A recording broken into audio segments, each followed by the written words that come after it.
What's going on, everybody? This is Afro Think Tank.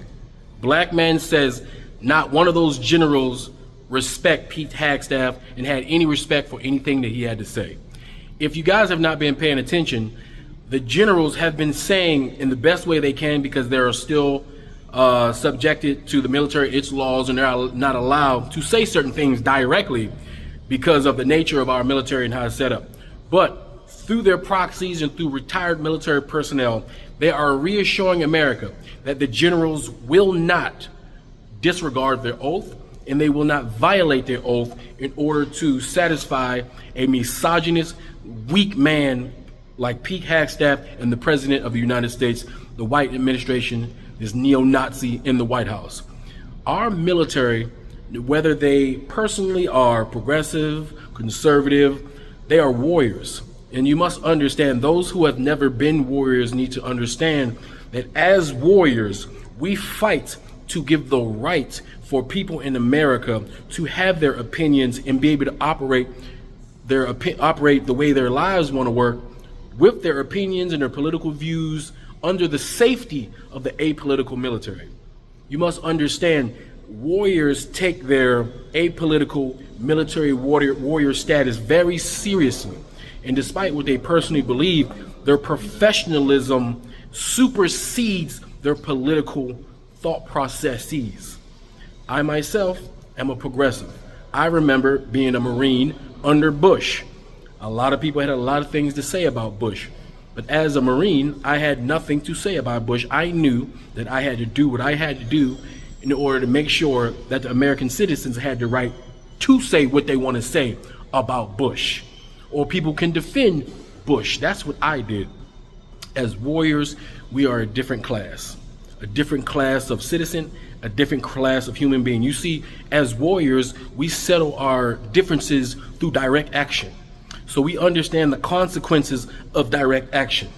So we understand that since we are the ones who have volunteered, unlike other militaries who are forced, we have volunteered ourselves to solve our issues and all America's issues with direct actions, knowing that with direct action, people may perish, including ourselves.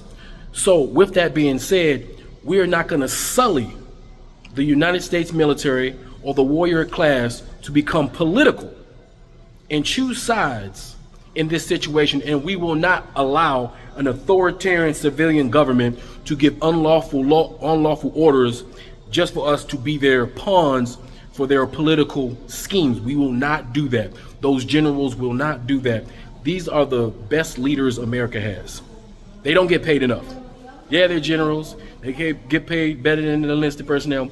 They don't get paid enough for what they do. And I still don't think they get enough respect for what it is they do and how they have to maintain order and maintain this structure in the best way they can under this neo-Nazi administration. And trust and believe, behind closed doors, they are making sure that America stays stable, and they are informing the troops. They are informing the troops through due diligence what not to do. Trust and believe, no matter what order is given by a civilian, they are telling their troops what not to do. There is absolutely not one soldier, all right, who envisioned joining the military to take up arms against American citizens. There is not one soldier that look at that as being prideful. There's not one soldier that wants to be asked, hey, did you ever deploy? Yeah, where? Detroit, Chicago, Baltimore, DC. It's a point of shame. Trust and believe. They're going to do the bare minimum. The bare minimum is to stand there. Trust them, that's all they're going to do. The bare minimum will be crowd control. But mark my words, I put my word on it, whether I'm wrong or right.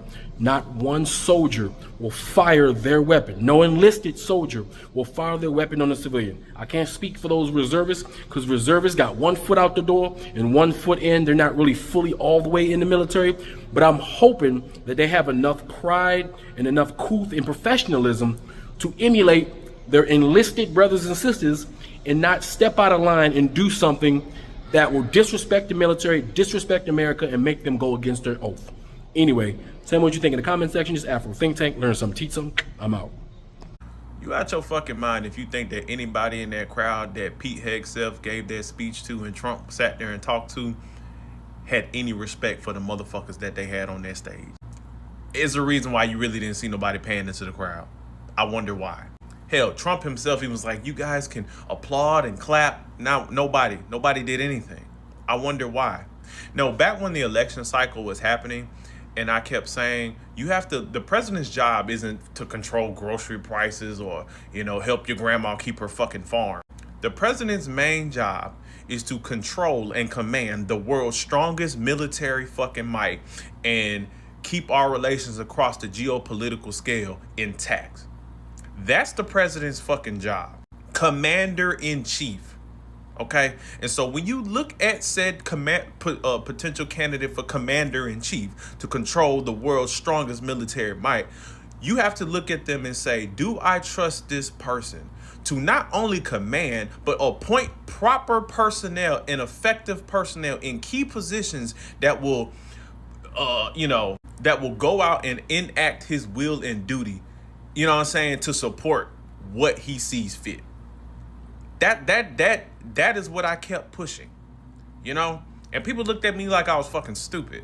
Now here we are, and you have a fucking DEI fucking Secretary of Defense, who used to be a Fox News host, who was only a captain in the fucking National Guard, telling a room full of 1-star, 2-star fucking brigadier generals, fucking admirals, elite war fighters that they're fat, they're not qualified, go beat up fucking recruits and to using Gen Z slang and acronyms. Like, are you fucking serious?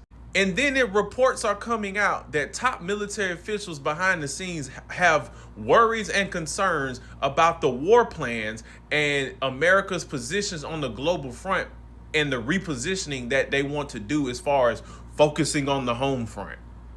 Like, what? And why are we not focusing on mobilizing against the military buildup that China is exhibiting? They just came out with a report of classified information saying that China has been mass producing ferry merchant ships for logistics. So like what the MSC ships are for the Navy. So basically merchant ships that will assist in war capabilities and naval capabilities when they go inevitably to try to push to go and invade Taiwan by 2026. And we ain't doing shit but losing the fucking trade war against them and using military personnel to go into fucking places like DC or tried to go into fucking Seattle or something. Like stupid shit, fucking dumb shit. We over here trying to quote unquote attack the cartel in Venezuela, like, even though that's not the reason. But like, what the fuck are we doing, bro? What the fuck are we doing?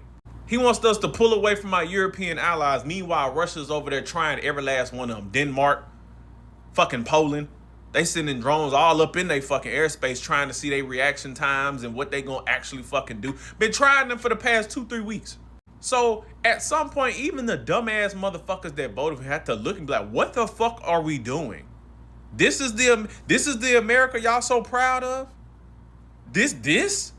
Mind you, all the shit y'all said y'all voted for him for, he ain't did nothing but take more and raise more prices. Health insurance, gone. Jobs, fucking gone. Farms, fucking gone. China ain't bought a soybean from America in 3-4 months. Military might look like a fucking joke on the geopolitical front. But hey, as long as they can't grow no fucking beards though, right? Even that fucking little speech about women in the PT standards. Women in today, especially like the Marine Corps, the women's PT standards are far more advanced and harder and more difficult than what they were in the past. Women have to do pull-ups now. They have to run 3 miles now. They used to run like 1.5. Like, what are we? But hey, the smoke up y'all ass, y'all gonna believe anything. Y'all gonna believe anything. Free Sudan, boycott diamonds and gold. Free Sudan, boycott diamonds and gold.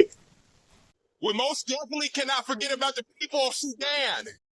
Thanks for watching Afro Think Tank. Don't forget to like, share, and subscribe.